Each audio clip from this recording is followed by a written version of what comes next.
নমস্কার বন্ধুরা, আজকে আমি ব্রেকফাস্টে একটা নতুন রেসিপি নিয়ে চলে এসেছি। আজকে আমি বানাচ্ছি সুজির আপ্পে।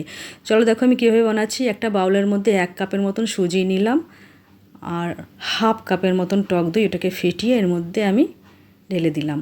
দিয়ে এটাকে ভালো করে মিশিয়ে নেব। মিশিয়ে একটা ঢাকনা দিয়ে কিছুক্ষণের জন্য ঢেকে রাখবো, তাতে সুজিটা বেশ ফুলে উঠবে। এদিকে আমি পেঁয়াজ, ক্যাপসিকাম, গাজর, টমেটোর, কাঁচা লঙ্কা আর ধনেপাতা সব চপ করে রেখেছি। এইগুলোকে আমি এর মধ্যে মিশিয়ে দেব, সুজির মধ্যে জল দিয়ে একটা ব্যাটার তৈরি করে নেব।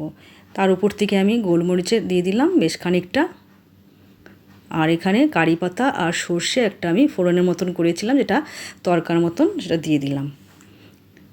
দিয়ে এর উপর থেকে এবার আমি এই যে ইনো দিয়ে দিলাম, খাবার সোডাও দেওয়া যেতে পারে। দিয়ে এটাকে ভালো করে পুরো মিক্স করে নিলাম। এবার গ্যাসের উপরে আপ্পে স্ট্যান্ডটা বসিয়ে ওর মধ্যে সাদা তেল 2 ফোঁটা করে দিলাম।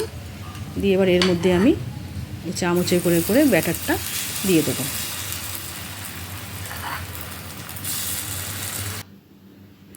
দিয়ে একটা লিড দিয়ে ঢেকে দেবো আমি কিছুক্ষণের জন্য। এই দেখো আমার একটা পিঠ হয়ে গেছে আর আমি উল্টে দিচ্ছি।